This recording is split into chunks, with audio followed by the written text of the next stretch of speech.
Good morning, good afternoon, and good evening, wherever you're watching from right around the world. This is season 11 of the Trackstars Touring Cars series, and we are here in sunny Croatia for the Dragon Trail Seaside 300. My name is Isaac Fody. I'm going to be your commentator this evening, bringing you through all of the action here in Croatia, and alongside me in the commentary box, I'm very happy to say, returning to the Trackstars commentary booth is Mr. Adam Weller. Good evening, Adam. Very much. Hello, Isaac. Thank you very much for having me today. Season 11 premiere, the start of Season 11 for the Trackstars Touring Cars. I'm the very proud and lucky custodian of Trackstars mascot Neil, who just turned 11, so it was only logical that I popped in and came and said hello today. That lines up quite well then. 11 seasons and his 11th birthday. Let's have a look at where we're racing today. Obviously, we are at Dragon Trail Seaside. 5.2 kilometres worth of tarmac around here. 17 corners with the front straight being a whopping 653 metres in length. 2 races today as well. 29 laps and 151 kilometres. And keen fans of the Trackstars series will know that at the end of last season, where we wrapped up our series right here in Croatia, it was actually Ridwan Ibn Hamza, our championship winner, that took out the race win there. What you're very knowledgeable in this circuit and across Gran Turismo, Adam. What are you most looking forward to seeing our drivers try and tackle throughout this circuit this evening? Oh, I don't know if there's two different answers to two different questions there. What I most enjoy about this circuit is that middle sector, that uphill climb through the fast sweepers. But I think what we're looking forward to the drivers doing, because I'm not doing it, is trying to thread these GT 500 cars through the death chicane. If it's not my responsibility, suddenly it's a lot more fun. Yes, I couldn't agree more. I'd much rather watch people go through that death chicane than have to go through it myself. It definitely poses a challenge. Let's have a look now at our qualifying results for this evening. So it is our reigning champion, Ridwan Ibn Hamza, that will line up on the pole position for today's race. And then, of course, we have Art DJ alongside him, also known as D. McSweeney. He's on the front row, 4 tenths off though, so a very big gap, I would think, between pole position and second place. And then we've got Liam Smith, or Prying Stingray, in third, and Matt McCullum for CP Motorsports joining him on the second row. Then it's the second of the CP Motorsports cars, Justin Ladaway, coming out of P5. And then we've got George Smith in sixth. Chris Lashbrook making his return to the Trackstars series after running in TS2 last season. He lines up in seventh. And then Nick Pau Tasso from Match Spuds Racing in 8th place for qualifying today. Looking further down the grid, we've got W. Bryant lining up in 9th position for, just getting the team there, PHE Sports. And then Ian Ward for Team XV, and his teammate Les Samwith also for Team XV in 11th place. And then I'm going to absolutely butcher this, and I apologise, but it's Krostryrok. I don't know. I'm trying my best, but he lines up in 12th, and then it is Milky and Scott that lines up in 13th place. A fairly big spread between our grid today, Adam. Obviously, just under a second for the top 8 cars, and then if you look further down the field, there's a bit of a spread. Do we think we'll see that in today's sprint races, the field is spread out, or do we expect to see the cars stay sort of bunched together and hopefully racing in packs as this race progresses? Milky's going to thank you for that observation, isn't he? Yeah, I think that in his case, certainly back there, that is more of an outlier than anything. But in my experience, especially at a circuit here like Dragon Trail, I feel like qualifying is only worth a finite amount. This is one of the circuits where all season long consistency is going to matter most of all. I think there's only really a few spots on the calendar, looking at Bathurst, for example, where really just getting clean lap after clean lap is of higher value. I think we will see a little bit of pack spread, but the big question is going to be whether the people up front stay up front or whether they prove to be susceptible to the occasional error. Yeah, I couldn't agree more. That's what it's going to be about this season is consistency. Well, that is all that really needs to be said as we get ready to go racing. And I can see the cars moving across to the grid, so we're going to head over to get race 1 underway.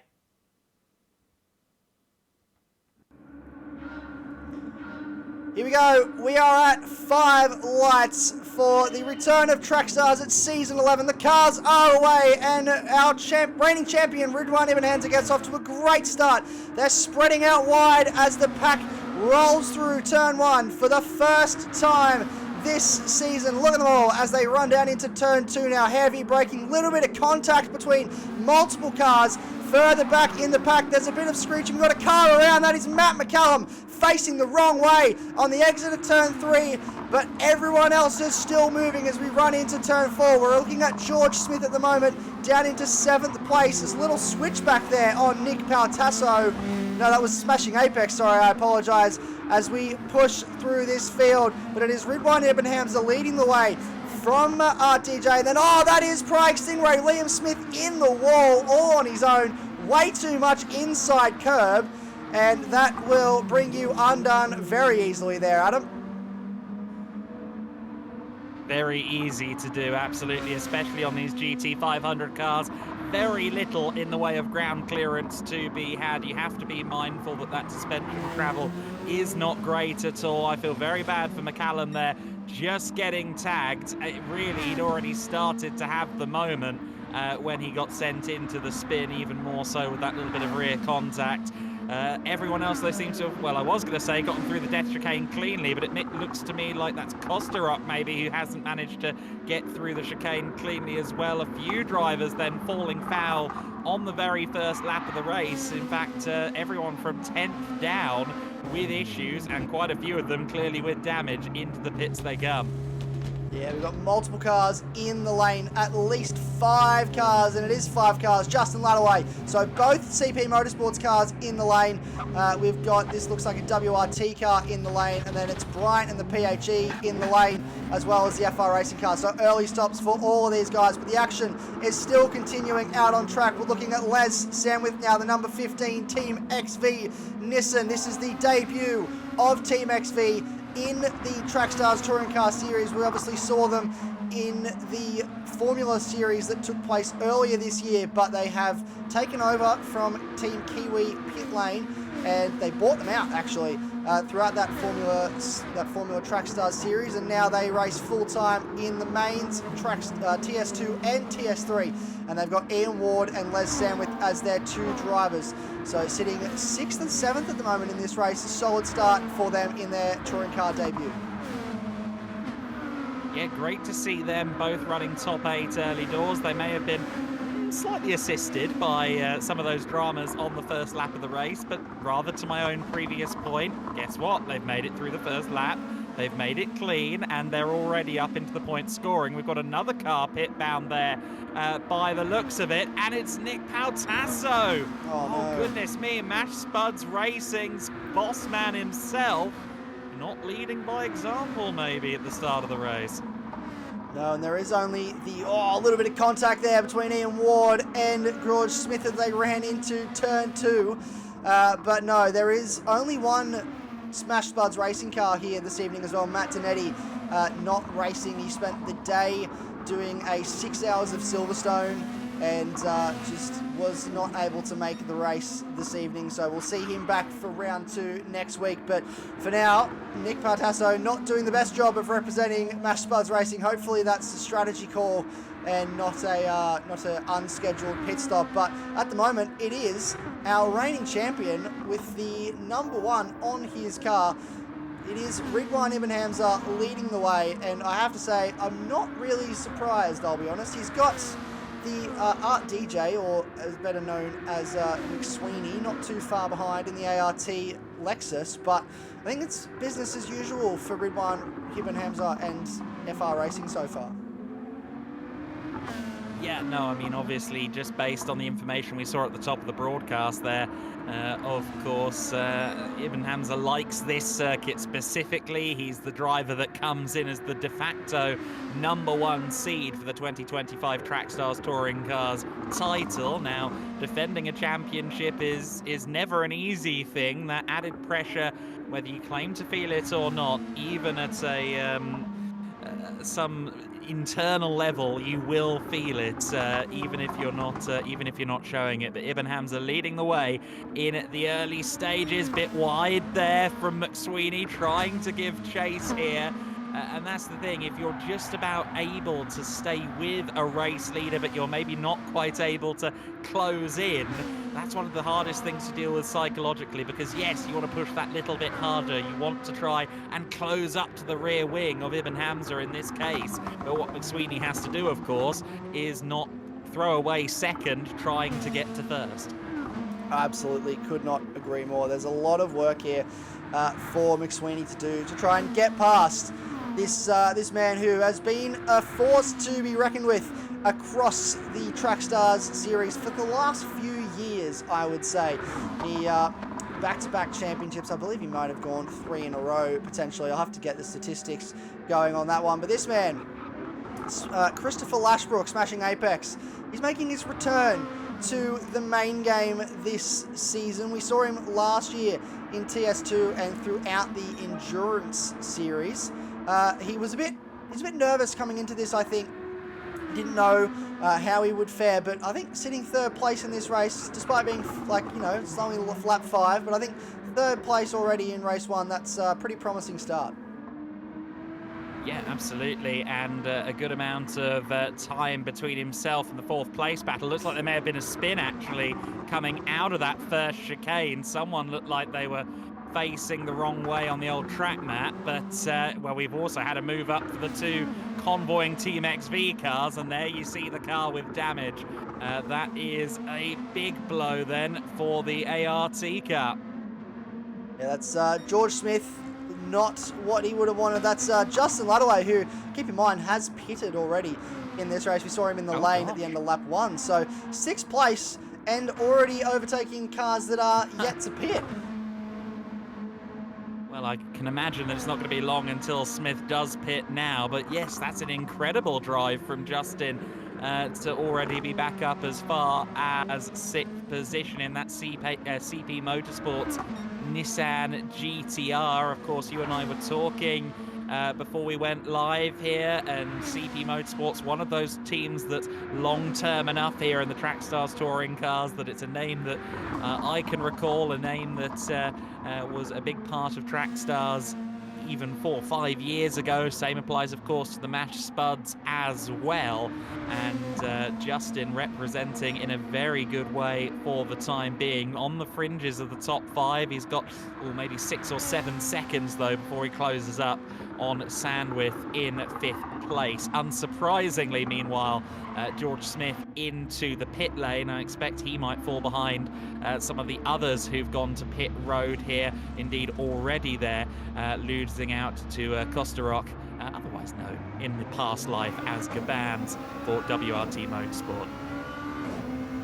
Yeah, he's going to lose quite a few positions here, actually. There's Liam Smith, who had that heavy contact with the wall on lap 1. Oh, nice move up the inside. He's got the more up-to-temperature tyres. Fresher tyres, obviously, for George Smith, but they are very cold at the moment. Just getting back to Justin Luddaway, who is continuing to set after Let's Stand With Him. He's making decent ground, actually, on the Team XV number 15 Nissan. This is his first touring car season with CP Motorsports. Last season he was with Kiwi Pit Lane, who are now Team XV. We had Josh Green and Matthew Campbell. Not that Matthew Campbell, he was a different, just fortunate enough to have the same name. But Josh Green and Matthew Campbell, obviously Josh Green was second in the championship last season, so hopefully Justin Luddaway will be looking to go one better, but he sits 6th at the moment. Looking further up the field, it looks like these Team XV cars are starting to spread out a little bit. Ian Ward's starting to find his groove. Yeah, so Wardy trying to push on towards the top 3 at the moment. I'd say somewhere in the region of 4 to 5 seconds at the moment, the gap between himself and Lashbrook in third. Never mind, it's a bit less than that, as the Smashing Apex driven car is a little bit further ahead than, or a little bit less far ahead than I suspected. Although, no, actually, sorry, that was lap traffic, wasn't it, already for Ward? Just ahead of him, I think. So we do have already some back markers to consider, which is certainly a little bit earlier than I anticipated. And I was just having a look, and I was indeed correct. It is Nick Pautasso that is that lapped car. It looks like he's actually come into the lane twice. So not the best start to this touring car season for the MSR driver. And you can see the blue flags on screen there. He's being furiously waved at him to get out of the way of fast charging Ian Ward. It's a shame that for Pautasso, to your point at the start when he made his first visit to the pit lane, I could buy that as strategy, but certainly not twice. There's definitely been at least one error made. Of course, some interesting rules here in regard to pit stops for these drivers to consider.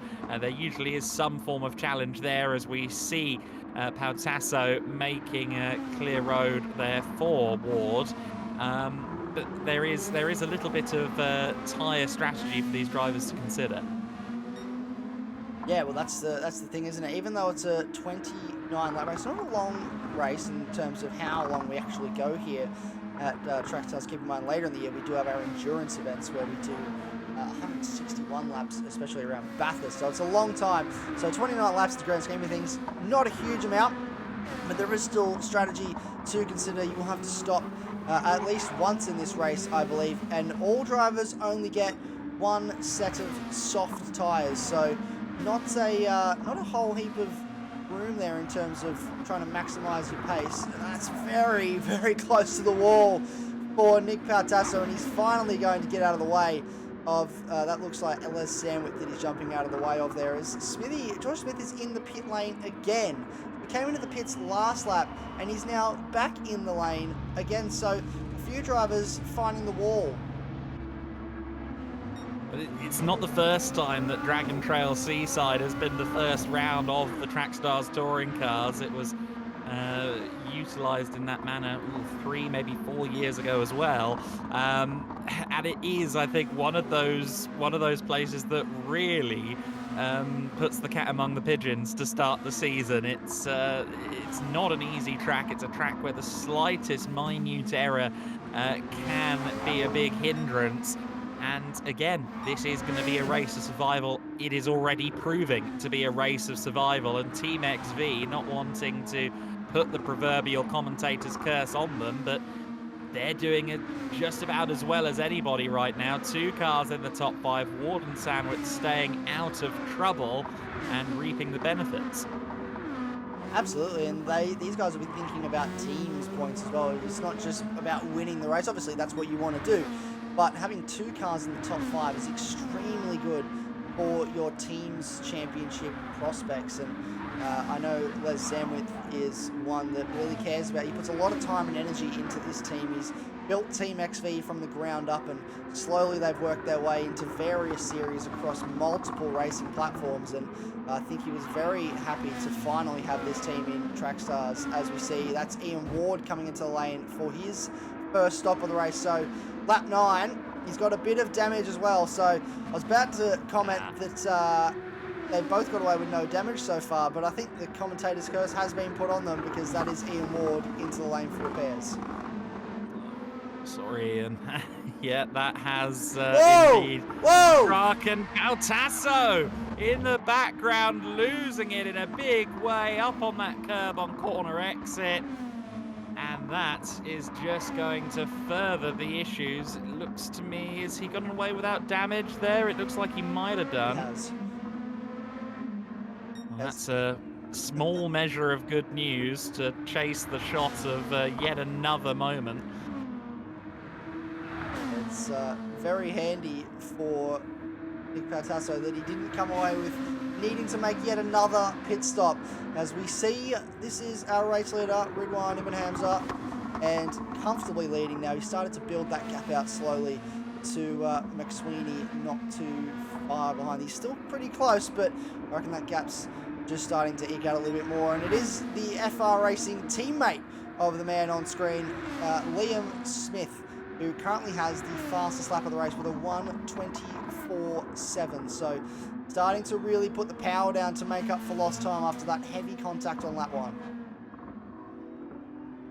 Yeah, just trying to salvage things at the moment. I'm looking at these car damage indicators to see if anyone's braving it out a little bit in relation with maybe just minor suspension damage or something like that. But it looks like most of our non-pitters are clean on that particular front. You can really see as well the differing tyre ages as well, can't you? You can tell who's been out there from the beginning and who is running with a pit stop already in hand. You see Justin there. He has been pit lane, hasn't he? But he's got almost no front tyre left. I don't think it's going to be too long before we see him in on a strategic basis, more so than any damage. Yeah, well, he's chose to, when he had to pit on that one, he's chose to run that soft tyre early. So drivers will either run that for their first stint or they'll wait and save it for the end of the race. But I think he's decided, I need to make up for lost time here and pick the middle stint. But it's starting to just fall. They're starting to fall off now, is what I'm trying to say in my infinite ability to put words together. And you can see the Lexus in front, just trying to work out who exactly that is that's lagging all over the place, is starting to, like, not really, Justin was pulling him in earlier, but I think he's starting to pull away a little bit. That is one of the PHE cars, I believe it is Bryant. It is Bryant, so he's got blue flags to get out of the way. This will be the opportunity for Justin to go past. There's a bit of contact between them, ghosting there. And look at just how bad he is lagging at the moment. This would be super difficult for a driver like Justin, who's just trying to get past, just unlap himself, to try and navigate his way when there's a car lagging all over the track like this. Yeah, it's really not pleasant, is it, for Justin? You can see front end damage on Bryant as well, so he's going to be slower through some of these sections than maybe would be anticipated by Justin Ladaway there. And, well, we continue to kind of watch this puzzle unfold. The blue flag is not being adhered to particularly. No, and I am just doing a little bit of investigating. We're being told by the stewards, in fact, that this is a glitch that is currently existing on Bryant's screen. We can see Bryant, Justin can see Bryant, and we can see Justin. However, Bryant cannot see Justin, Can Justin receive damage from Bryant is my question, because he just got squeezed into the wall in a big way. Well, let's find out. Let's go and find Justin's car. He does have heavy front end damage, so that's going to force him into the pits. So that'll have to be something that I think the stewards will look at, but possibly from what I'm hearing, it'll be a no further action call, just because Brian is not able to actually see Justin in that situation. But this is probably a scheduled stop now anyway, so that's sort of worked out for Justin. He'll put on a set of medium tyres, a bit of fuel in the car, and then see how long he can make this run. Just over half a tank now. So you've got to sit there for a while the fuel trickles in. It's a pretty leisurely pit stop animation for competitive pit stops, Polyphony.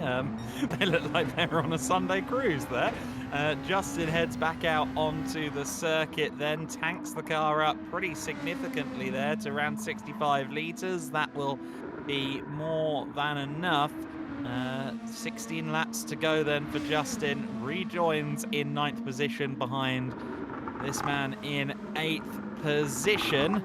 Now, let's see how long it's going to take for the likes of Hamza to come in. Will our defending champion cut the race exactly in the middle around lap 14, lap 15? That certainly seems to be the way he's going. That is the question that we have to ask ourselves. What is the strategy And I think if anyone can begin to understand what is going on inside this man's mind when he's behind the wheel of a race car, I will pay them handsomely just to get a slight bit of insight into the way he thinks, because I don't think anyone's ever quite been able to work it out, because he's so unpredictable. He says he'll do one thing and then the next minute he's doing something completely different. So I think it's just going to be a game of wait and see. It doesn't look like he's got too much fuel left, maybe about 20 litres left on board, so he'll have to come in sooner rather than later. Tell you what, Ridwan's gained some mythos since I was last in the commentary booth. Goodness me, yeah, but I do see your point. He's come on leaps and bounds. He was always incredibly fast. He's always been a coveted signature for any teams to try and get, but yeah, the legend has only grown. The CV has only become more lengthy. Good luck fitting it on one page at this point. Let's see then what we get from this particular Lexus this time around in second position. Will it be a matter of just do the opposite for McSweeney? Will he come in? No, because he still has a little bit of fuel. I don't like it when the gauge goes red personally, but he'll have looked at his predictive lap counter. He'll have more than a lap of fuel left to go, and so McSweeney stays out there. Ridwan ahead has also stayed out on the circuit, and as has Smashing Apex as well. Lashbrook in third position. The top three really do feel somewhat like they're in a class of their own at the moment, not just in terms, of course, of being the top three, but also just the consistency. They've all been just hammering away the laps at this stage. I don't think McCallum's put too much of a foot wrong as well for CP Motorsports, but yeah, it's very few drivers that haven't had some flashing red on their damage meter at some point in this race. Yes, well, it actually is, in fact, only the top three that are yet to come into this pit lane at all so far this race. So Matt McCallum is leading the way of drivers that have stopped. He stopped all the way back on lap 1 after he was facing the wrong way, just back there at the exit of turn 3. So he is doing a wonderful job to come back through the field, the CP Motorsports driver. And then we've got Costa Rock sitting in 5th place, and thank you very much for Adam for teaching me how to pronounce that correctly. I never want to pronounce anyone's name wrong, because I know how it feels when people say your name wrong all the time, so I appreciate that. But he's sitting in 5th place at the moment and doing quite a nice job as the second place car of the cars that have visited the lane at some point this race. Yes, well, for the record, I may also be a little bit off, but I would go Costa Rock for the most part on that particular name. Running in 5th position, as you said, at the moment, with Ward just behind. You see how close they almost have to get there to the barrier. You see them tap it, and to me, that just throws the old heebie-jeebies into proceedings. But to be fast, it feels like you either need to kiss the barrier or come extremely close to it. It's why this is one of the circuits that really kind of perhaps has a hierarchy all of its own. I think here in Bathurst, again, these circuits where you have to thread between the walls, there are certain drivers, even very quick drivers, who just lose that little edge through sections where you have to be quite that brave and consistent lap on lap on lap. Yeah, and that's the challenge, isn't it? That's where the real drivers sort of come out to play, is the ones that can be consistent but also push the boundaries lap after lap after lap. And that's the mental game of motorsport as well. It's one thing to be fast across the lap, but it's another thing to be able to do it for an extended period of time. And as we watch this battle slowly begin to unfold, McSweeney has come into the pit, so he's going for the undercut here on our race leader, Ridwan Ibn Hamza. Fuel going in. Now the question for me here is, what tyres is he going to put on? Remember, you do get one set of softs to use, but the soft tyres don't really hold up any longer than maybe 9 or 10 laps. So I would think if he was going to put the softs on at this stage, it's a bit long to leave them on. Let's see, we'll find out as he exits the pit lane. Looks like he's stayed on the mediums potentially there, but to your point about the undercut, it's not even that. He had 1 litre of fuel in the car when he came in, and that means that Ridwan Ibn Hamza may have actually been out in the front, short shifting and fuel saving. And if that's the case, I mean, what a mental blow to strike to your competitors. Yeah, not only am I leading this race, gents, but actually I'm keeping a little bit of petrol in the pocket as well. And that's just what he does. He likes to, I don't know, likes to play with his food a little bit. Maybe just, oh yeah, you can catch me a little bit, but keep in mind I am using this time to save fuel. And there he goes. He's into the lane a whole lap later with 3 litres of fuel. So that's a wonderful effort from Ridwan. That'll save him time in the pits as well, because he won't have to put anywhere near as much fuel in. Tyres go on. Now it's time for the fuel. Hopefully they move that tyre. There we go. He's picked it up now. Thought he'll hit that on the way out if it stays where it is, but they just sort of stroll back into the garage and put the tyres back down. Job well done, boys. Fuel's still going in. Where is our second place driver coming through the final corner now onto the front straight? A little bit loose on the exit of the corner there, and there is Ridwan well clear of McSweeney in second place. Yeah, McSweeney will have been pushing a lot on that outlap. He would have known between the fact that Ibn Hamza would need less fuel and just the fact of how quick he'd been to this point in the race. He'll have known for a fact that it needed to be a good outlap to even stay roughly as close as he was before. And unfortunately, that one has not panned out. Of course, as you said, second place man, net second for the time being, because still out there is the PHE Sports car of Lashbrook in the race lead. So let's see how much further he can go. I would say that's a near empty fuel tank. I'm expecting that Lexus in this time by.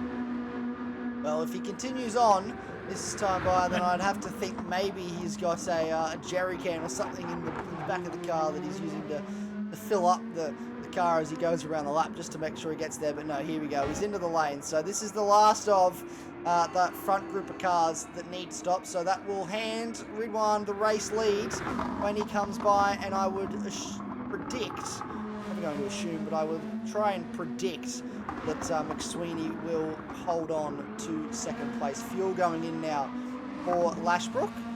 And there is McSweeney going along the front straight quite casually in terms of not having to stress about Mr. Smashing Apex here, but he leaves the lane now. 48 litres of fuel on board. Just goes to show the difference between the laps.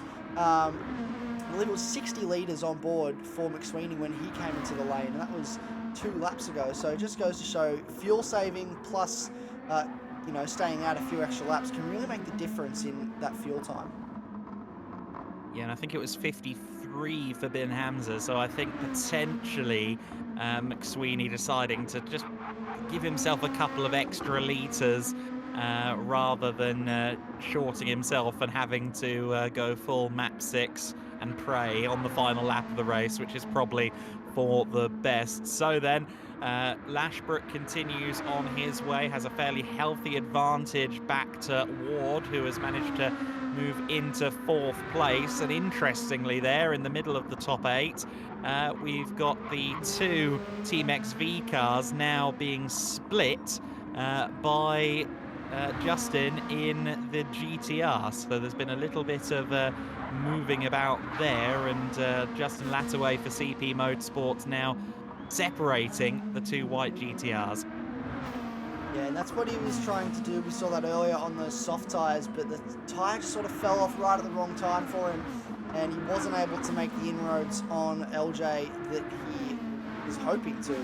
But he's now put himself in the middle of a Team XV sandwich, and quite a sizable lead at this stage over Les Sandwich, and crucially, lurking just in behind LJ at this point of the race is his CP Motorsports teammate of Matt McCallum. So looking here, the man who had to come in again at the end of lap 1 and is doing a wonderful job coming back through the field. He's looking now to try and get past the Team XV car in front, which I would think LJ won't make it too easy on him, but we could have a bit of a battle on our hands here very shortly.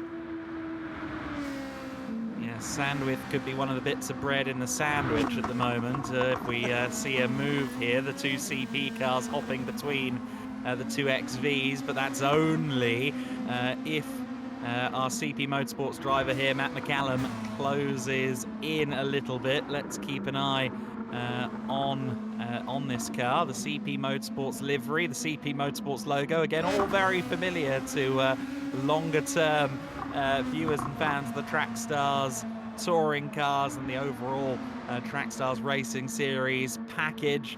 We are into the final third here of this first 150-kilometer segment of the Dragon Trail 300. Time is becoming very much of the essence here for those who are in the midst of a fight, although I would say way too much time up ahead for Sandwith right now, having to consider defending from McCallum potentially for the next 9 laps. That doesn't sound easy. No, and there's anyone that's good for a nice battle, as we see Ian Ward coming to the line. It's a bold strategy now to pit with only 9 laps to go. I wonder if his tyres are looking like they're off, and they are. And he's moved to the soft tyre, which I believe he was running on the first lap of this race. So that'll also be something the stewards have to look at if he's running those tyres, twice. But here we go. This is Matt McCallum having a look to the outside now on the run to turn 2 on Les Sandwith. The inside defence from Les has gone well, failed well for him so far. In through turn 3, now turn 4.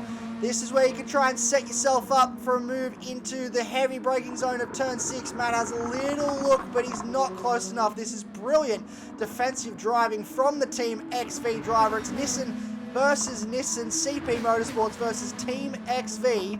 And Matt McCallum, he would have been hoping to get that move done at turn 2, but he just got stuck on the outside, and LJ pulled a perfect defense through the turn 3 and 4.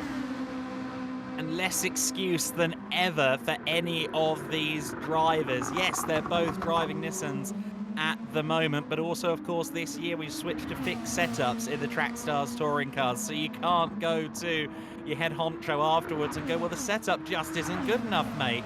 All the settings are the same on everyone's car, so nowhere to hide for anybody this year in the Trackstars touring cars. Here comes McCallum once again, having a little look to the inside at the final corner, but I think more than anything just trying to set himself up for a good run here out of the final turn while forcing Sandwith to go defensive. Wasn't a magnificent run out of the corner, but he'll still have the toe as they head towards the flat-out kind of non-corner of turn 1 here at Dragon Trail Seaside. Is he close enough for a move? He's being afforded the outside line only into the first braking zone. Could be on for a switch back here, though. You saw Sandwith a little bit offline, but manages to keep the momentum in his favour just enough to put the power down out of T3. Great wheel-to-wheel, not quite wheel-to-wheel exchange, but great battling, great defensive chess match going on here, and Sandwith keeping the car in the right place for now. He's doing some brilliant car control from Les Sandwith. This is a man that actually streams all of his racing endeavours. He has over 800 subscribers on YouTube, and more often than not, he'll find himself in the wall because he's too busy looking at chat. I don't think he's looking at the chat too much at the moment because he's got a rear view mirror full of a CP Motorsports Nissan, but he's doing a great job at keeping the eyes forward and putting making that Nissan, I should say, as wide as possible, as Matt McCallum is desperate to try and find his way past, score some crucial points for his team, but he's just pulled away a little bit here. Matt McCallum didn't have the best run through the death chicane, so it looks like just a bit of a chance for LJ to have a breather here. That's a much needed breather. It's bad enough having the eyes of McCallum kind of burning a hole through you, but having up to 800 people watching you at the same time, that sounds like a wholly uncomfortable experience potentially, but I'm sure he's well used to it over his time streaming. We've got some lap traffic to contend with there once again. The PH esports car of Bryant still looking a little bit leery out there on circuit, but this time making short work of acknowledging those blue flags, because of course this time he could actually see the car that it was relevant to. That will be a bit of a help there.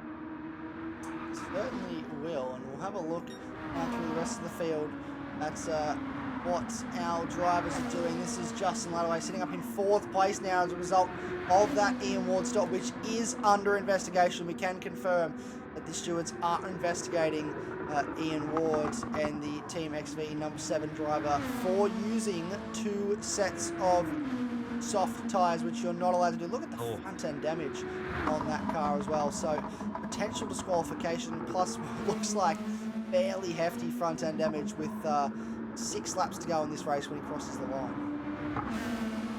And there's really nothing you can do at that point. If you've picked 2 sets of soft, it doesn't matter if he even decides to rid himself of that understeer and that splitter damage, hop on and even if you want to, if you're a glutton for punishment, chuck the hards on it. It doesn't matter. If you've had 2 sets of softs, the regulations very strictly prohibit it, and explain to the stewards what the course of action is. So if that's found to be true, 2 sets of softs in the same race, yeah, that's effectively curtains, which is really unfortunate for Team XV. And of course, as you said, series debut, and both drivers doing a great job. Ian Ward, of course, leading that charge. They run 5th and 6th at the moment. But yeah, that hanging over their head is certainly not a comfortable feeling, and nor is it quite the start that their current performances deserve. No, not at all. And hopefully we'll see the outcome of that investigation once the race has concluded. So as soon as we know more, we'll bring you more on that. But Matt McCallum, I just noticed as well, LJ sitting on the medium tyre, which are relatively worn, probably about halfway through. But Matt McCallum, the reason he might have been dropping off there is also due to the fact that he's running the soft tyre, so that's got a limited lifeline. And here we go. I say that, he's now looking for a move. He had a brilliant run through the chicane. He's finally got himself up the inside, and LJ just backs off a little bit, brakes slightly earlier for the corner, and lets the CP Motorsports driver go. Maybe he knows that Matt McCallum is on those soft tyres, and he has a lot of work to do, a lot to ask of that tyre, with 5 laps to go towards the end. A big ask indeed, isn't it? And we've had this position change then. McCallum past Sandwith. Let's see if Sandwith can do anything to try and claim that place back, try and uphold the honour and make sure that at least one Team XV car ends up in the overall top half dozen, should the disqualification fall as we're expecting it to on.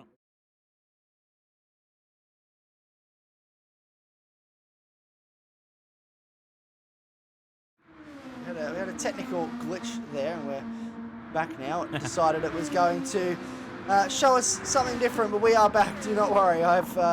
We're still racing here at in Croatia. We've got 5 laps to go, 4 when we cross the line. Our race leader at the moment is this man on screen, who has 4 laps to go, Ridwan Ibn Hamza. He's been absolutely flawless from start to finish in this first race. Keep in mind, we have 2 races today to take you through, but this man has led from start to finish. There hasn't really been much in the way of challenge to Ridwan Ibn Hamza at this stage.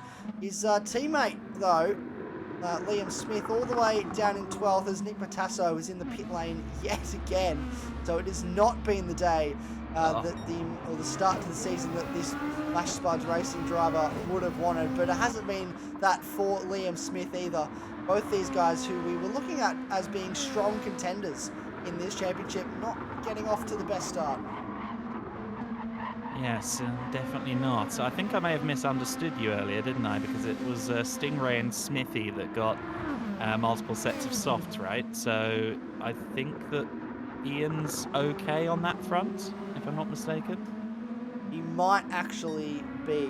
I was reading the report, but that might be for something that was unrelated, so we'll get back to that later, but it might actually be Smithy. You are correct. So Stingray is under investigation. That is confirmed for using 2 sets of softs, which he's currently sitting on right now, and Smithy is the other driver sitting on a set of softs at the moment that is under investigation for using 2 sets of softs. So Ian Ward might actually be okay. It might actually pay off for him, saving those soft tyres all the way to the end. It's actually done him quite well. He's lost a net position to Justin Ladaway, who now sits in 4th, but P5 in this race has only used 1 set of soft. That's a really strong result.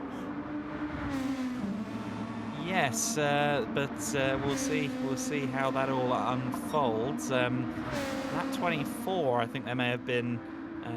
No, I'm mixing myself up here. Lap 27 of the race that we're on now. So we're 3 laps from home. As it stands, then Hamza looks beyond comfortable. Ridwan Ibn Hamza at the front of the field, controlling the race, and we'll see whether the gap is. I think at this point it is about gap building, isn't it? He's probably got a little bit of a challenge for himself. He's like, oh, if I lead it by 5 seconds, that's good. If I lead it by 10 seconds, that's magnificent. And we'll see. We'll see quite what that gap is at the end. But for McCallum now in a comfortable 6th place. It won't be an inherited 5th then, because there is no investigation looming over Ward. So that does mean Team XV currently set for 2 representatives in the top 8. I always refer to the top 8 rather than top 10 on Gran Turismo, because of course if you're in the cockpit, that's the half at the front that you can see as a driver, the top 8. So that's where you really want to be, to let the leaders know that you're there in the top positions of the series, and you might come hunting them down a little bit later on. And right now, Team XV with 2 of their combatants exactly in that position. Penultimate lap of the race then. And yeah, you know, I was talking about 5 or 10 seconds. I think for Ridwan it might be closer to 10 than 5. I think you might be right. If we had over-unders going for this league, I'd definitely be picking the 10 seconds or over. Just look at that gap that he has. He's all the way through the death chicane, and McSweeney's only coming into the death chicane right now, so he's pretty much an entire turn ahead, and he's going to cross the line to start the final lap. Obviously, this is the driver that took out the final race of the season last season here at Dragon Trail. We did a 250-kilometre race to round out what was a magnificent 10th anniversary season, and then we've come straight back here to start our 11th season, which is going to be an absolute doozy. The calendar is magnificent. If you haven't checked it out already, make sure you're in the Trackstars Discord for all the relevant series information. If you fancy yourself getting involved as well, I believe there are still some reserve slots available, so definitely make sure you reach out to the league admins, because they can certainly make sure they help you get involved with what is a magnificent series. We've got 3 tiers of racing. This is our main series. We also have TS2 and we have TS3 as well. TS3 running the older generation GR2 cars, the 2008 and 2008, I believe it's the Lexus and the Nissan. So they're running the slightly older versions of what you see on your screen at the moment. But at the moment, it is all about this man. He's got a lapped car in front of him, but I don't think that's going to be a problem. He'll either get out of the way or he'll cross the line just in time to get away with doing another lap. Depends if he really wants to do another lap or not. I guess that's what he'll have to think about. That's Bryant in front, the man who's sitting in last place at the moment. But Ridwan Ibn Hamza, he won here to finish off last season, and the reigning champion starts his title defence very strongly with a win here at Race 1 in Croatia. It's going to be a 2nd place for McSweeney and ART on their debut here in the Touring Car Series, and smashing Apex. Chris Lashbrook on his return to Trackstars main series takes home 3rd place in this race. Justin Luddaway will bring it home for 4th. What a result for those drivers.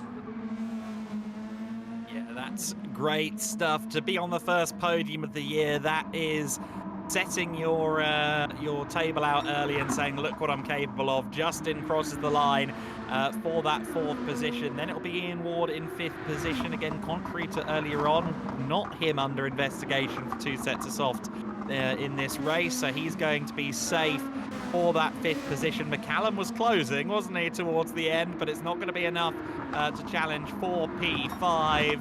And Sandwith in 7th place, and it'll be Kostiok Gabans in 8th position by the looks of it. Yes, rounds out the top 8 for the ART Motorsport crew. So again, very positive day for ART as well, with 2 drivers right up there. It is indeed a very positive day for ART. Let's have a look at our full results now from race 1. So, of course, it is our reigning champion, Ridwan Ibn Hamza, who brings it home for a race win. And Adam Weller, take us through the rest of these results, because there's a few surprises, I think, up and down the field. Yeah, Ridwan, not a surprise for sure. McSweeney, 2nd position. Lashbrook in third. Then Justin in that fourth position. Latterway with a good result there. Race Pig, no War Pig this time. Didn't have to do too much battling. Ian Ward in fifth position. Matt McCallum in sixth, as we've already covered. LJ in seventh. And Costa Rock in eighth place. But that second page, to your point, is where most of the surprises land. Nightwalker would very much expect Scut, as he's otherwise known to be up there for WRT. Nick Pautasso, only 10th position, certainly not a drive up to his usual high standards for himself and his team. Stingray in 11th position, Smith there in 11th place, and the other Smith, George Smith, in 12th place. Not quite the race that he'd have wanted either. Difficult times, I'd say, for quite a few of the drivers. And then, of course, at the back of the field there, the Asphalt Cowboy, Bryant, in 13th place. Not the race that he'd have wanted. Of course, I did say that Smithy, or rather, I did say that Costa Rock was part of ART earlier. He's WRT, of course, the similar sounding but not the same teams. The two WRT cars finishing 8th and 9th, and a bit of a race of contrasts for ART with 2nd and 12th. Yeah, there's a lot of teams ending with RT to remember that'll keep us nice and confused. But yes, what a result. We can confirm as well that there were 2 disqualifications in this race for those multiple use of soft tyres. It wasn't Ian Ward like I thought it might have been. It was Stingray, Liam Smith and George Smith. So the 2 Smiths found themselves in a bit of trouble there and being disqualified for using 2 sets of softs. So their 11th and 12th place will be stricken from the record.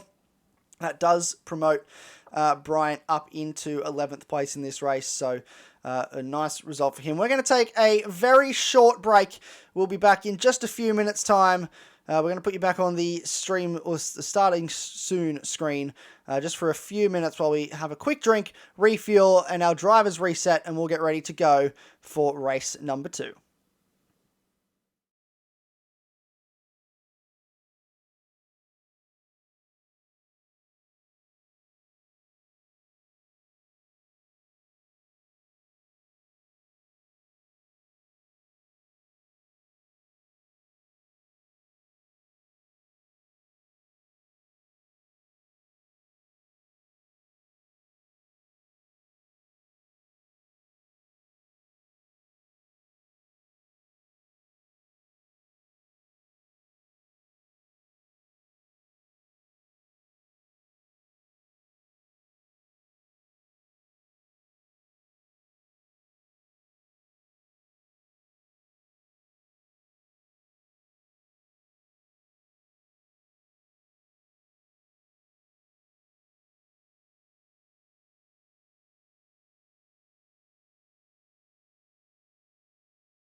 Welcome back. Obviously, we are here for round 1 of season 11 of the Track Stars Touring Car Series.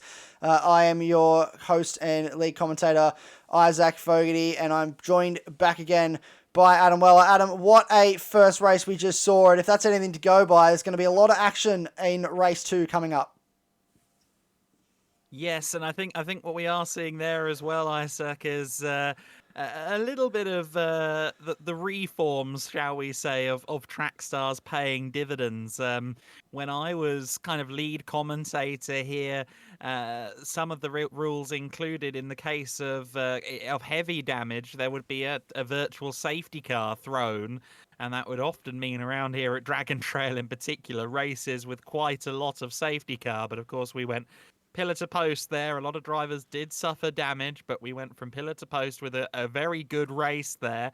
And we'll see how things unfold now in race number 2. Can Ridwan be beaten here? It's a question that's worth asking, and it's a question that I think might be rattling through the heads of the other 12 drivers set to take the start.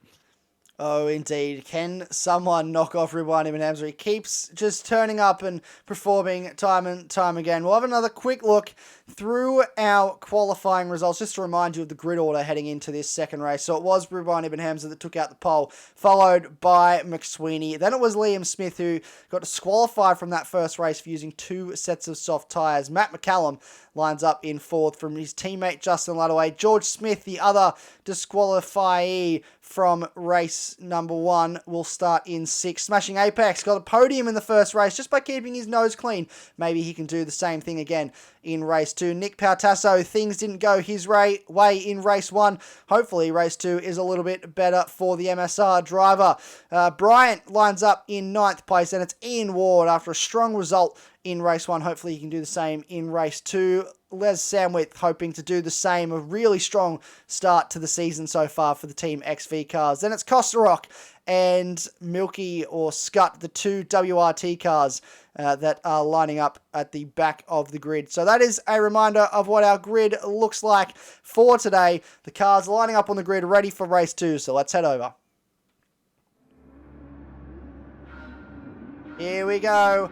We're at 5 lights for the second and final race of the day, and lights are out. We are away. Ridwan Ibn Hamza gets off to a lovely start yet again. We've got cars moving across the field, multiple cars going wide, 2 or 3 wide as we head down towards turn 1. For the first time, we're watching Ian Ward up the inside of Smashing Apex. There's a little bit of side-to-side contact. Very argy-bargy from the drivers. A little bit loose on the curb there and gets into the side of one of the... That looks like a CP Motorsports car. I think it was Justin Luddaway. We've got cars wide in the background. That is Liam Smith, who started 3rd, going for a small adventure and playing in the sandpit a bit. Not the strongest race start for him yet again. So I might need to do a little bit of work on his race starts, but he sits 12th now in this race. This is George Smith looking to get past the WRT car. Oh, it's heavy into the wall. That is huge contact for George Smith, straight into the wall. That is engine damage as well. He got loose on the curb and then just fired him straight into the outside wall, and that is not what you want to see. Biggest crash of the weekend awards. Hopefully we'll go that way. We don't want to see more of the same, but we've had an off for Scott as well on the first lap of the race, so dramas galore once again. As we saw on the first lap, it looks like everybody else got through the first chicane relatively clean, or do we have some limping there from Pautasso? He looked slow on the run down the back straight towards the final turn. No, he's still running. But yeah, 2 drivers in the wars in particular. To the positive, though, I will say, a very, very good start as well from Lashbrook. Here comes Wardbow up against McCallum for 4th position. It was McCallum, sorry, had the very, very good start indeed, gained places off the line, but now he's losing them again. Ward has gone through. Here comes his teammate, Justin Lattaway, all the way around the outside at turn 3 and 4, and makes the position up quite nicely, quite handily there, but still 2x2 racing side by side further back in the field as well. That was Smith there, the Stingray, just trying to go at it there with Pautasso. Yeah, the gloves are off in race 2. It's every man for themselves, and Les Samwith had a little bit of a look there as they ran into turn 5, maybe trying to get one back on the CP Motorsports driver that caught him out in the first race. And this is Liam Smith now on the back of the Team XV cars. Nissans everywhere, super aggressive, through who's that going slowly? Just trying to see who that is. It looks like that's Matt McCallum, so maybe contact with the wall. He's got heavy front end damage, so another victim of the death chicane. He's going to have to pull into the pit lane at the start, and we saw him come into the lane at the end of lap 1 in the first race. He's taken a whole nother lap before he's had to come in race number 2.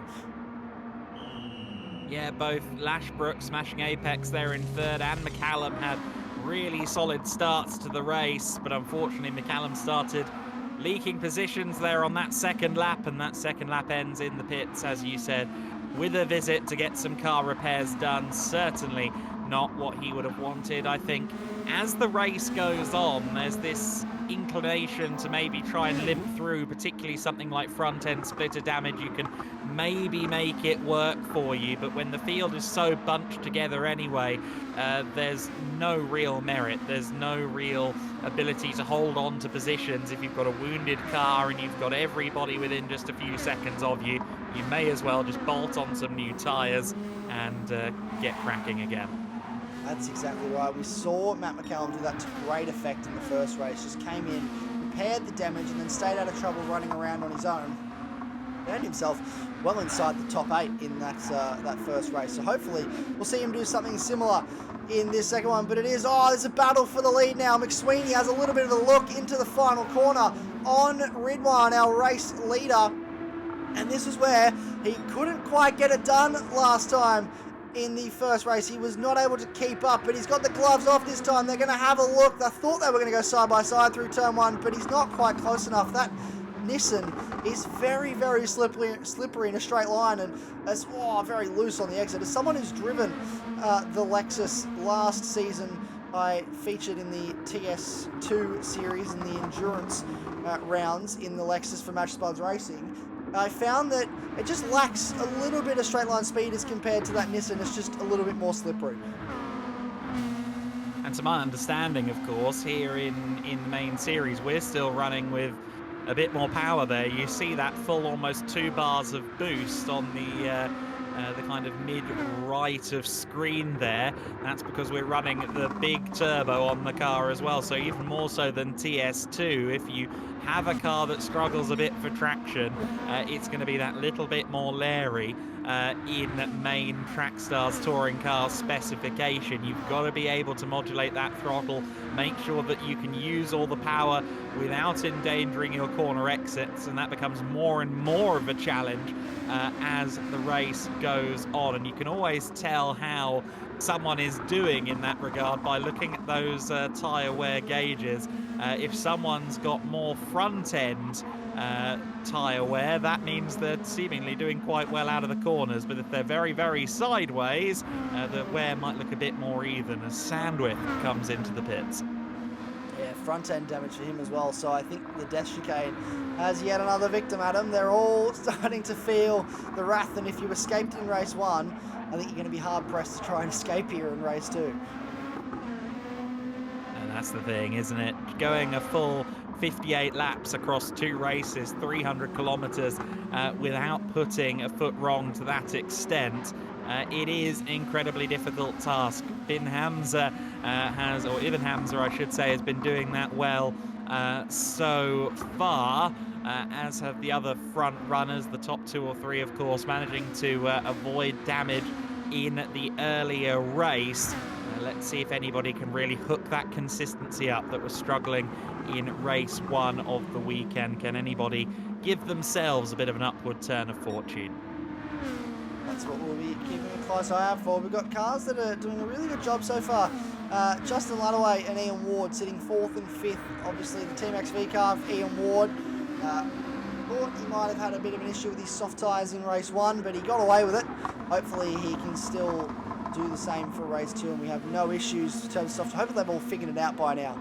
I'd be very sad to see anyone getting disqualified for a breach of rules like that. So hopefully the teams are all across it and they know what tyres they've got to put on when they come into the pit lane. But this battle is starting to shape up now. This is Liam Smith on a charge. Started 3rd in this race.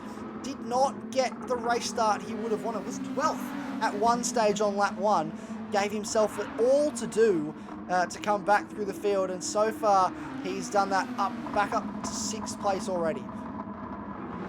Yeah, running well at this juncture in P6, and as he said, certainly given himself an easier task than in race number 1, but he hasn't got an easy task in terms of who he's got to get past here. Both Ian Ward and Justin Lattaway, we've seen examples of their defensive driving already in the first race, and I doubt they're suddenly going to have forgotten how to defend come race number 2. Some of the drivers who are already damaged are going to be longing to just give up and sit on that cruise ship that's off the coast here at Dragon Trail Seaside.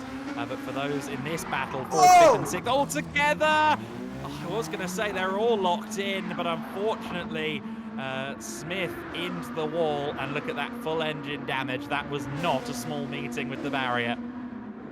No, that was actually a very, very heavy meeting with the barrier. I was looking at my notes at the time, and it was so huge that I caught it at the corner of my eye and instantly looked up, and it was a massive amount of contact. That is huge engine damage, similar to what we saw with one of the other cars earlier. I'm trying to remember who exactly that was that had massive engine damage earlier in this race. I think it was Smithy, that had engine damage. So he's got that fixed and he's back out there. Les Sandwith's repaired his damage back out on the circuit. Matt McCallum is now going to pass both of these drivers. Remember, Ian Ward was 4th on the road in this race. Matt McCallum has now passed him with relatively fresh tyres, which puts him, hopefully at this stage, relatively close to that top 5, possibly looking at a podium if he can keep this pace up. It's so difficult, it's so hard to nail that death chicane, as it's been known colloquially across the Gran Turismo community since it debuted in GT Sport. And I think sometimes people kind of take a bit of a side eye to it and go, why do you hype it up as this massive challenge? The thing is, if you turn in even a matter of a few hundredths of a second too early or too late, never mind a whole 10th of a second, you are going to find a barrier either on entry or exit, depending on whether you're early or late on that turn-in. It's the most finite of differences, the most minuscule of differences, that determines getting that corner absolutely right or ending up in the pit lane with heavy damage. 2 drivers who can already attest to it here on screen. The recovering Smith, and then he's being chased by Ian Ward as well. So 2 drivers who were just a matter of moments ago right up there fighting for places in the top 5, and they're now on the recovery drive in the back half of the field. We see Pau Tasso has come to the pits as well now, but the top 4, the same top 4 incidentally that we had in the previous race, at least in terms of the cast of characters, and if memory serves me correctly, even the order as well. Ibn Hamza in the race leads, McSweeney in 2nd position, Lashbrook 3rd, and the man we're following at the moment, Justin Lattaway for CP in 4th position. And shout out as well to Brian, who is sitting in 5th place. He didn't have the best first race, finished last of the classified runners. He now sits 5th in this race, avoided having to come into the lane with damage. Oh, as I say that, I've given him the commentator's curse straight away. He's just put it straight into the wall at the dash chicane, almost as if on cue. I have this innate ability across all the series that I've been fortunate enough to be able to commentate in. It just, as soon as I cut to someone and just comment on how well they're doing, it all comes unstuck, and I'm so sorry, Bright, because this is it's not what you want to see, but he's going to have to come into the lane and repair that damage. Hopefully, he can still pull that back for a really strong result, because he was looking really good up in P5. Yeah, no, that was looking like a much better race effort to that point. It can still, of course, bounce back. We've already seen a top 5 finish for a driver that's visited the lane. It's certainly not impossible from here with the high rate of attrition that we typically see here at Dragon Trail, but those first 2 or 3 spots, they're going to be a lot harder to come by now. Yeah, it's slim pickings out there for the drivers that have found themselves already in the lane. It's lap 9 of 29 here at the race 2, for the Dragon Trail 300. We've got 151 kilometers of racing, and probably about 100 of those kilometres still to go. Ridwan Ibn Hamza, our reigning champion and now championship leader, leading the way from McSweeney, who's sitting in second place, and then Lashbrook in third. So the top three looking very much like a similar story from race one. And this man, I have to say, is doing an absolutely stunning job. I've mentioned this a couple of times, raced in TS2 last season. He couldn't commit to the full season, wanted to get his head back into the swing of touring cars. Did the TS2 championship, fought really hard with some very quick drivers, one of whom is not racing tonight, Matt Zanetti, who ended up taking out the championship. But this man finished third in the championship, I believe. Had a lot of pace, stepped up back to the main game this season, qualified 7th, third in the first race, and currently sitting third in this race. You have to think he's doing a wonderful job for a man that's been out of the main game for a season now. Yeah, and you know, it's taken so seriously by the front runners in the series. You absolutely do need to take that time to kind of get a run up, if you like, and get back into the game. I was personally never full-time as a competitor in Trackstar's touring cars. However, there were a couple of occasions where I subbed in on the It's Racing squad, and also did some running in the WEC Championship that Trackstars ran at one point. And there's no better reminder of the fact that they've practiced extensively and you have not, than racing against these front runners in the Trackstars touring cars, wheel to wheel. I was at Interlagos, a terrible track for me at the best of times, but goodness me, was I smoked like a kipper. These guys really take it seriously. They really push the limits and prepare to the nth degree. And again, for those that really are like locked in and taking this so seriously, so competitively, I think it's bearing fruit. I'm not suggesting that those who have already had issues haven't been preparing, but it does seem that perhaps the most preparation and the most track knowledge is in our top 3, top 4 at the moment. Well, what do they say? Proper prior preparation prevents poor performance, and it's certainly proving to be the case as we see Costa Rock and Prying Stingray back in the lane. So more damage potentially for Prying Stingray. Yes, front end damage, and he will change tyres again. So he was on the soft tyres. What will he switch to as he leaves the lane? Nick Pautasso back in the lane as well. So not the race, not the weekend, I should say, for Nick Pautasso that he would have wanted, as he has to tour yet again the pit lane here. It's a very nice pit lane in Dragon Trail Seaside, but probably not one you'd want to look at too many times. No, exactly. The less time you spend admiring that garage architecture, the better. Ultimately, if you want to see a spectacular pit garage, have a look at the circuit to Dakar after this stream. Yes, Dakar has a tarmac circuit, and the pit lane is unlike anything you've ever seen. And that's my pointless motor racing aside for today. Yes, I still do those. The top two then, just a couple of seconds apart at the very maximum at the moment. McSweeney very much keeping Ibn Hamza honest in this, and as we see there with smashing apex as he appears on your screen, Lashbrook in third place. All three drivers really split by very little indeed. They can't be covered by any more than 3 to 4 seconds, the top three. Yeah, very, very fine margins, and good to see a couple of manufacturers represented at the front as well. Both manufacturers in the top two, and indeed, therefore, in the top three as well. Well, it's actually fairly even. We have 2 of each in the top 4, so we've got 2 Lexuses in second and third, and then a Nissan in first and fourth. So very well represented, which is actually saying a lot, I think, about how well this balance of power is working.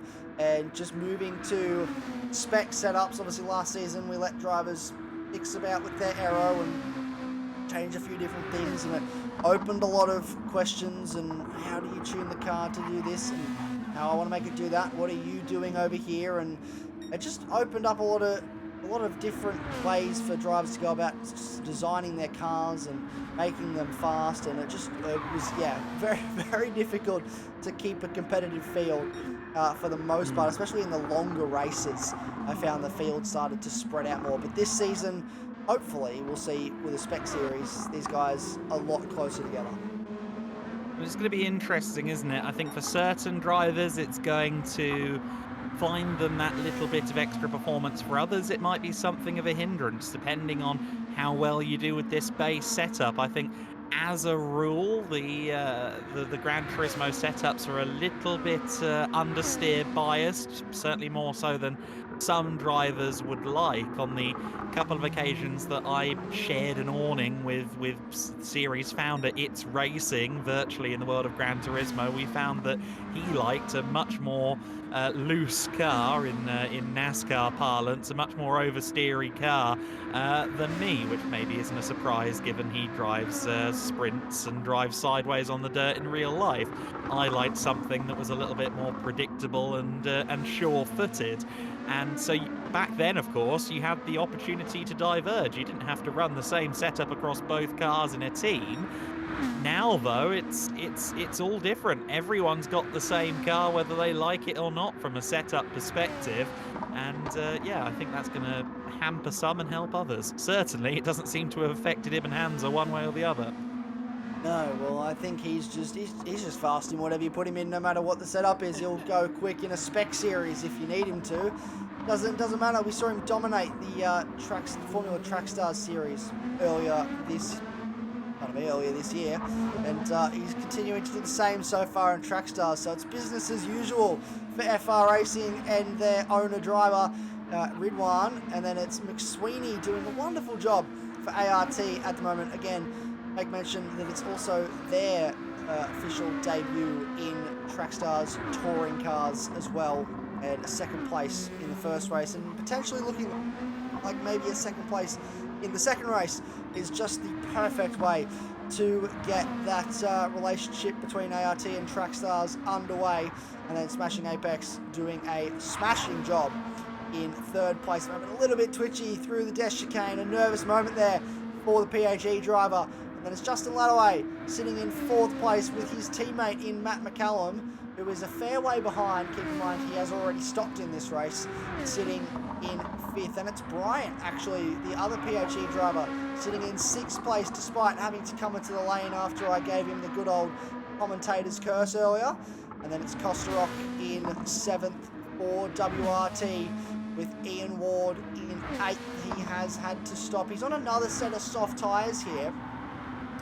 I did notice when he came into the pit lane at the end of lap 6, he was on a set of soft tyres. I think that might be his second set of soft tyres. That might be something that the stewards have to look at a bit later, because obviously, as we mentioned earlier, you're only allowed to run one set of softs. We thought he might have been one of the guilty parties earlier or proven wrong. He might have done it this time, though, because I do seem to remember softs on it at the start as well, to your point. So we'll keep an eye on that developing story then for Ian Ward there. That's could be something that will have an adverse effect on his race result, or in fact completely nullify his race result from the record books if our hunch is proven correct. McCallum's race, though, in fifth position as we see Smithy into the pit lane. But McCallum's race has been a bit of a yo-yo, hasn't it? Because he was up to fourth at one point, then he was down to sixth, he had to pit, then he was at the very rear of the field, and now he's back up to P5 again. He's kind of cycled through as everyone else has had their little slip-ups.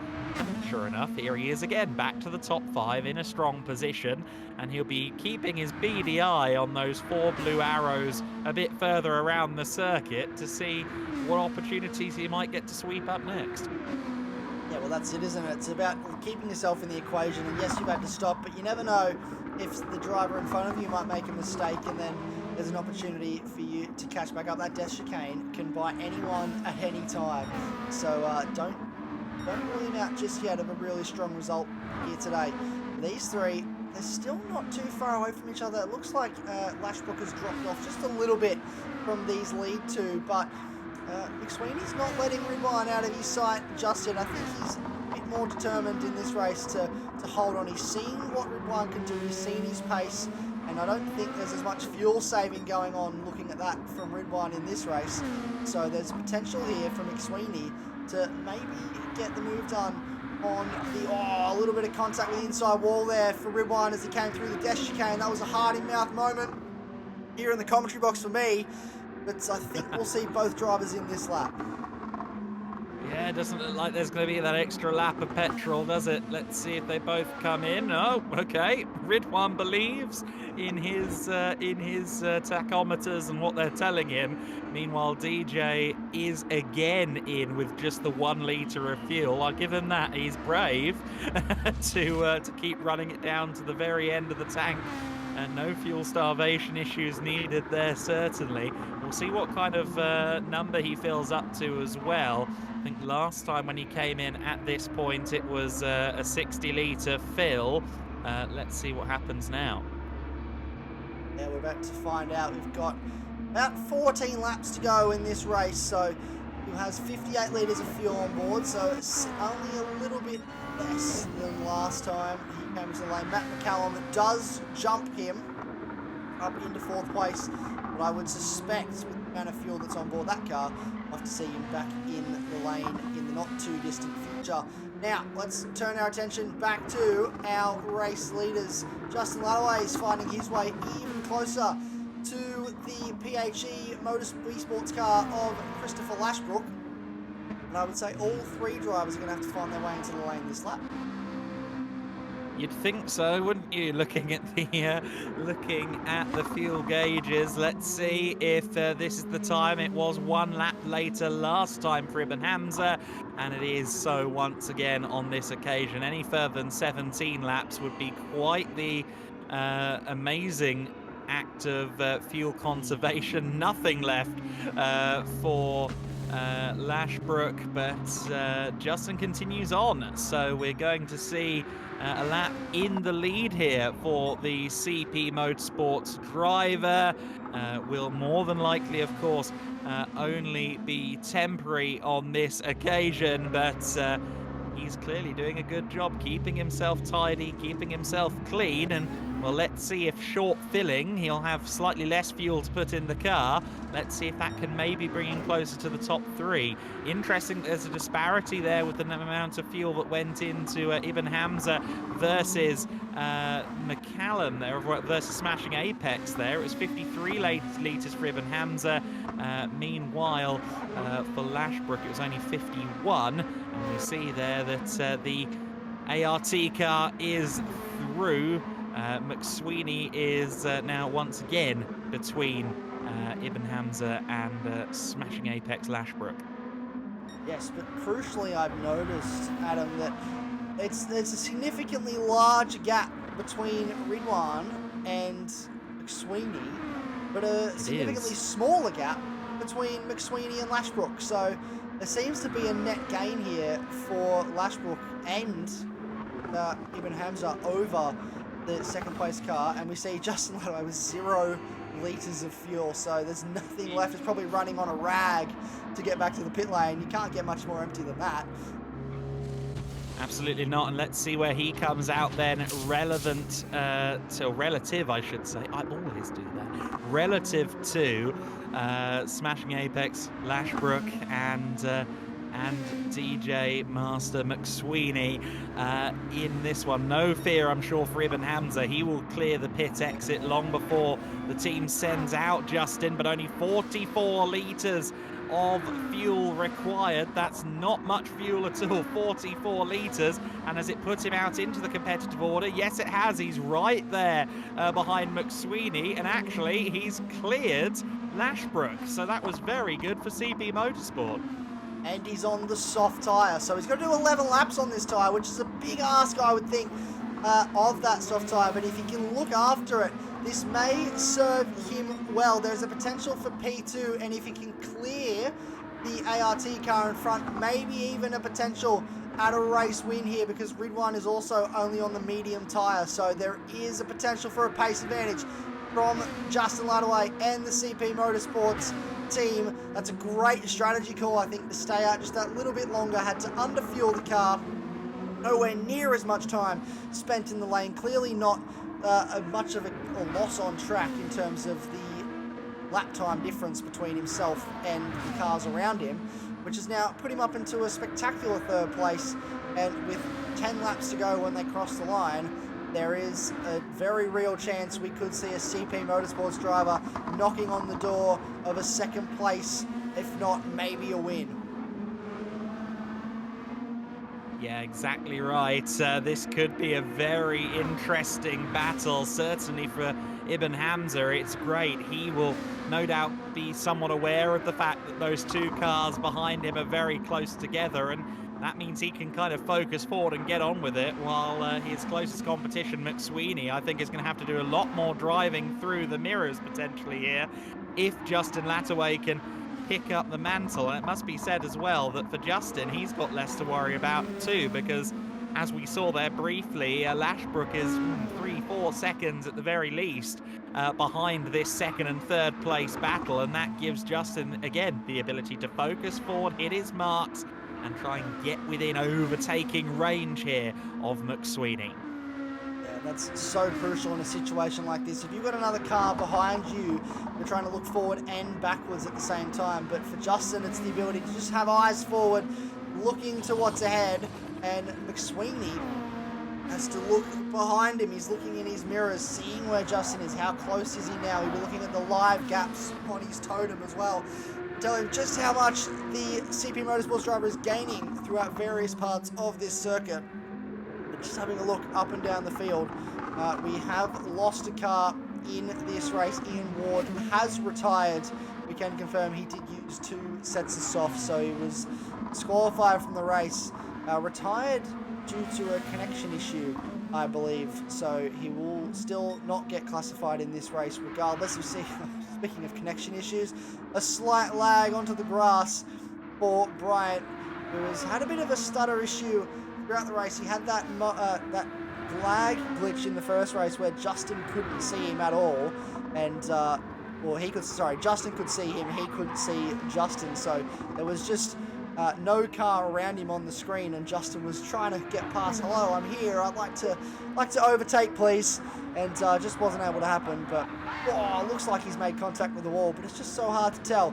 But he's got Les Samwick sitting in 10th place, trying to chase him down, and he's got relatively more medium tyres, fresh softs for Bryant. So I would think that would be a strong pace advantage for the PHE car.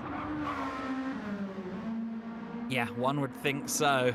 Really interesting stuff to see how this last stint of the race will unfold, of course, because certain people are on much older tyres, certain people are on other compounds of tyre.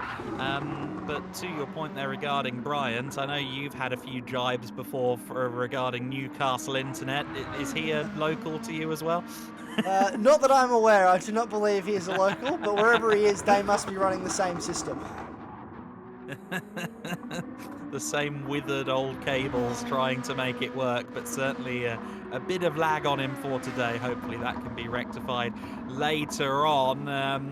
No concerns of that nature though in the battle for second and third, and for Justin Lattaway, the temptation as he's now again a car length or two closer to just try and make a hero's lunge. There aren't many places you can do that here, really. There's 3 spots perhaps where you can really make the lunge, but of course respect between the drivers is high here in the Trackstars touring cars. They tend to only go for it when the move is at least somewhat on, and he's not close enough yet, but let's see what he can do still with a little bit under 7 laps to go.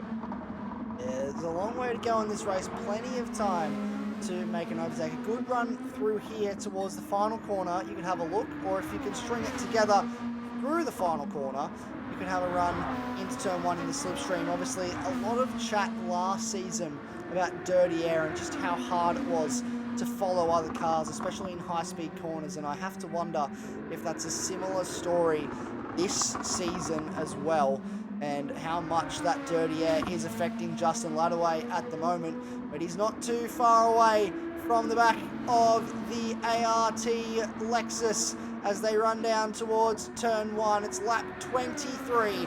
We have Ridwan Ibn Hamza leading the way quite comfortably over the ART 55 car of McSweeney. Then it's Justin Luddaway right in behind. These guys are in a very close battle for what is second place on the road. Then it's Smashing Apex for PHE Esports sitting in fourth place. Matt McCallum, the other CP Motorsports car, brilliant drive so far through the field to be in fifth place.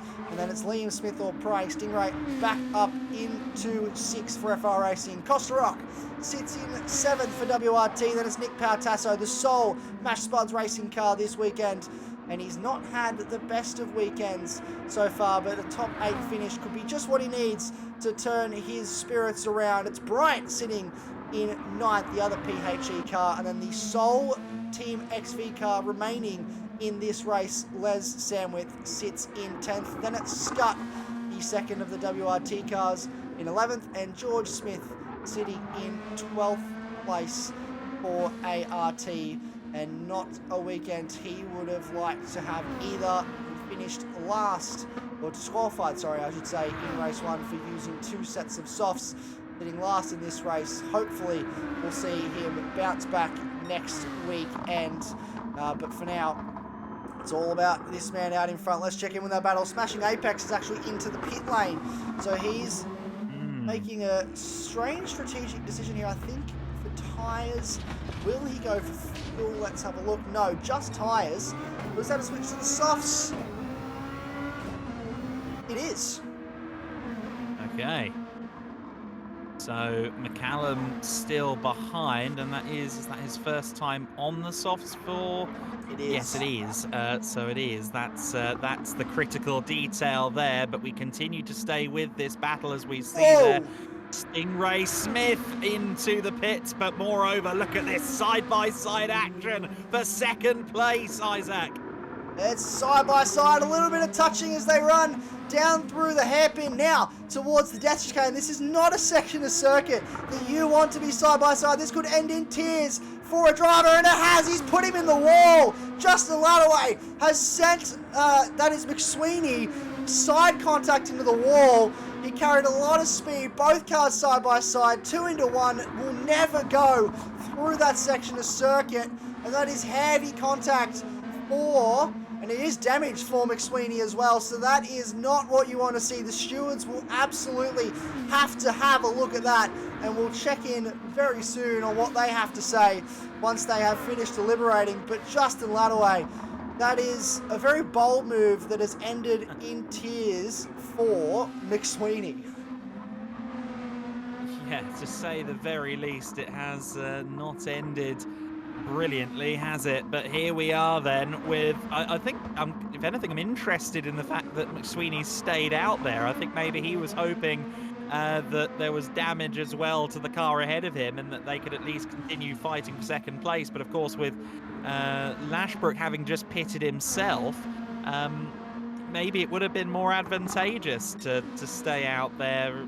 Maybe he wouldn't have been able to retain the position. It's hard to say, but I maybe would have been inclined to fix that, but he should be able to limp it home to third place. Of course, though, he now has an understeering car, a car that isn't applying to the same balance that it had previously, and for McSweeney, that is a big blow. There is, we saw there Lashbrook once again.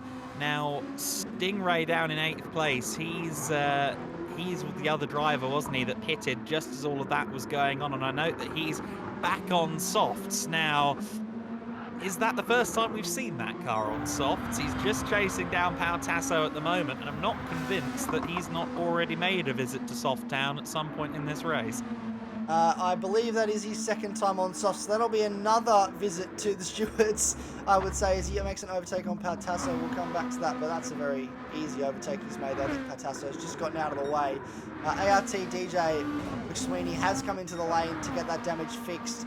He will stay out ahead of, and he's only done the damage, so no fuel, no tyres, just damage repair, and there is Smashing Apex in the background. We have just got word from stewards, the man on the screen, Justin Luddaway, a 10-second time penalty for causing a collision at the chicane, and that is a huge blow. At this stage, though, doesn't affect his race. Huh.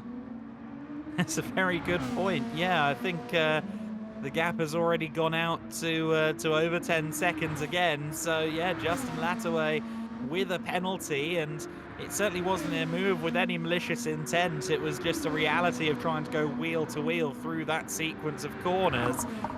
But yeah, 10-second penalty, that's what the regs suggest for it, but it's not actually going to affect him. He's still going to remain here in second place. Of course, he can no longer, even if Ibn Hamza was to graciously allow him to catch up, he would need a 10-second advantage to claim the race win. He's kind of now landlocked in second place, isn't he, effectively? He's very, very unlikely indeed to inherit a 10-second lead.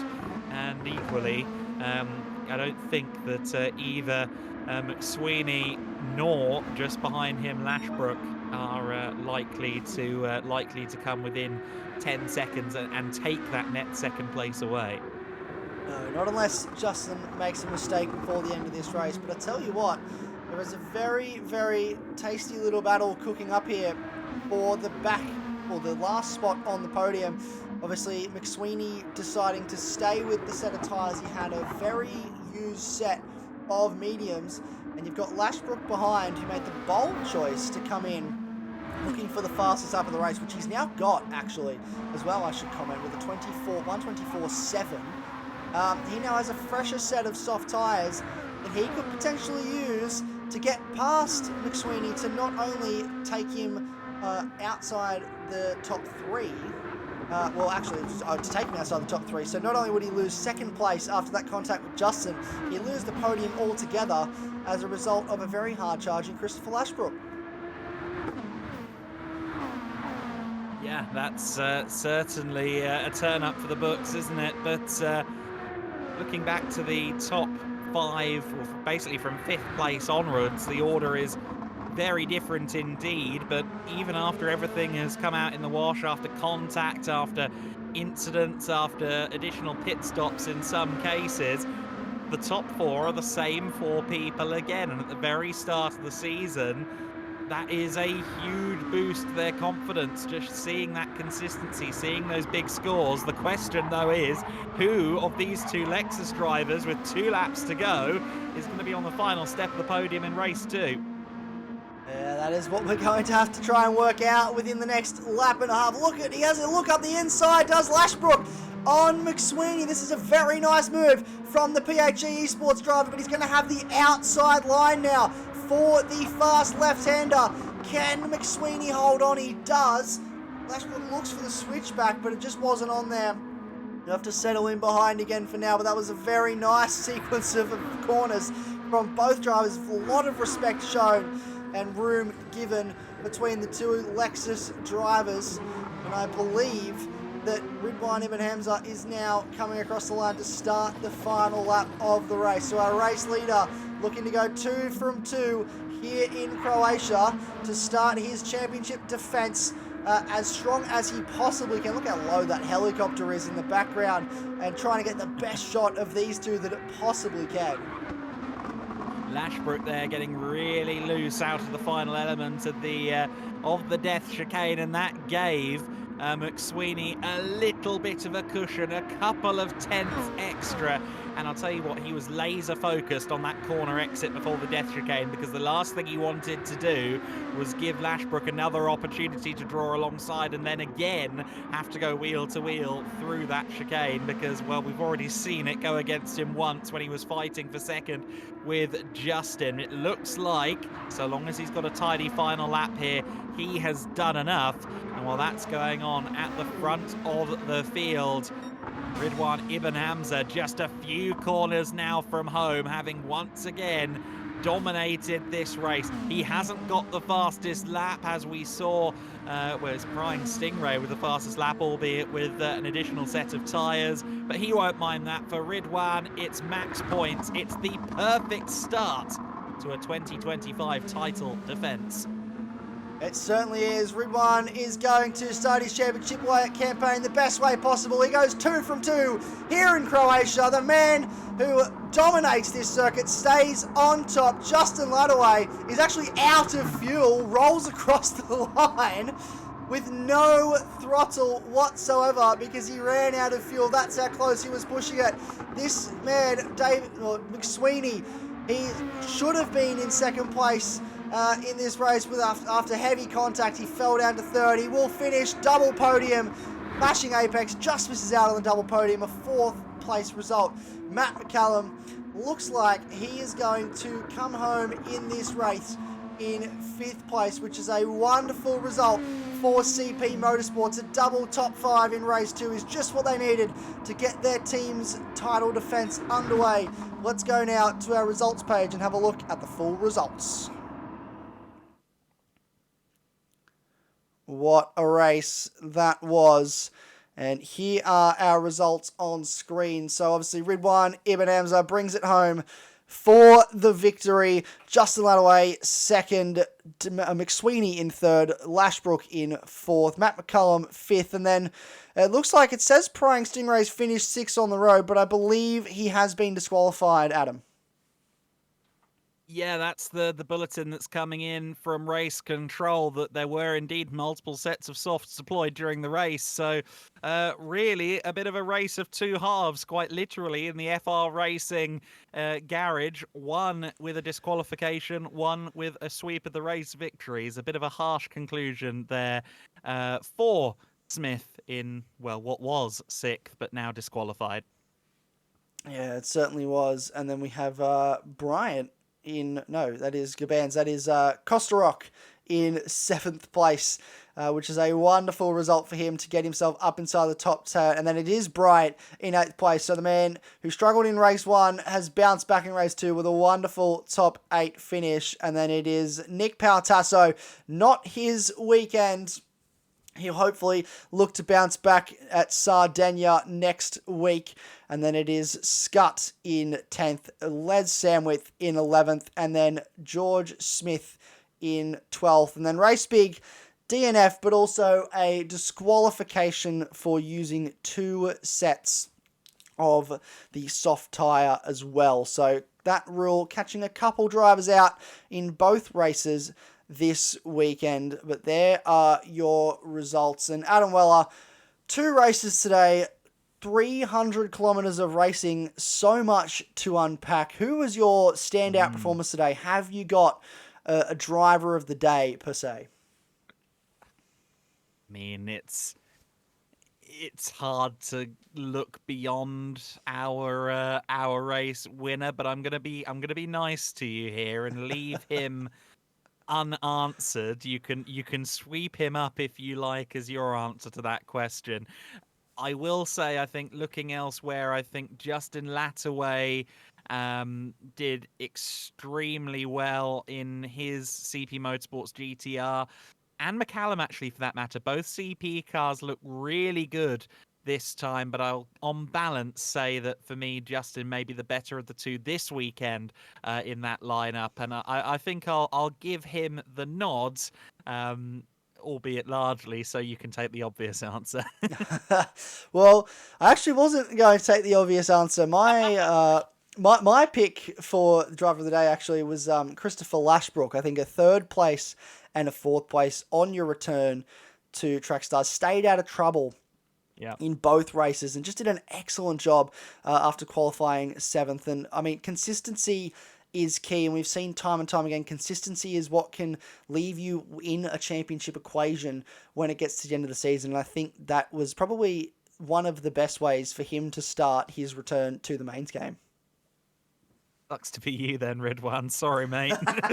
Brilliant performance all the same. I'll tell you what, Neil, of course, the mascot of Trackstars, he picks Ridwan. He's got the most logic in the room. And the 11-year-old mascot kicks off season 11 by voting driver of the day, in his opinion, as our sweep driver there, our defending champion, Ridwan Ibn Hamza.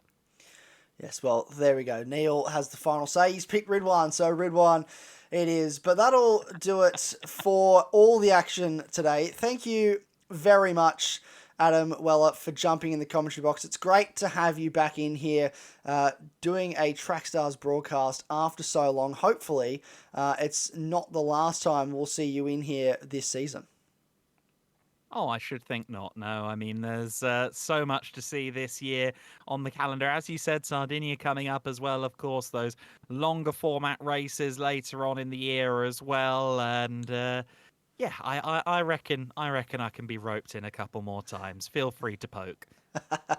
Well, we certainly will. We'll hit up Neil for all your scheduling requirements and make sure that we get you booked in, because I'm sure everyone's loving to hear your voice back in the commentary box. That'll do it for today. Obviously, that was the Dragon Trail 300 150-kilometre races. Next week, we head to Sardinia, the track layout A for the Sardinia 250. That'll be another 2 races, 125 k's in length, 25 laps with random weather, so anything can happen. But that'll do it for today. Adam, once again, thank you so much for jumping in the commentary box. Oh, thank you very much for having me, Isaac. I look forward to seeing how the rest of this season unfolds, and looking forward to watching your broadcasts with or without me involved. Great start to the season, though, from all parties. Absolutely. Congratulations to everyone that was involved. Thank you all at home so much for tuning in, for getting in the chat, for saying hey. We really do appreciate it. If you really did enjoy this, make sure you share it around, show everyone what has been happening in the world of track stars, because there's a lot more to come, and this season is going to be very exciting. But for now, I have been your host, Isaac Fogarty. From all of us here at Track Stars, it is a very good night.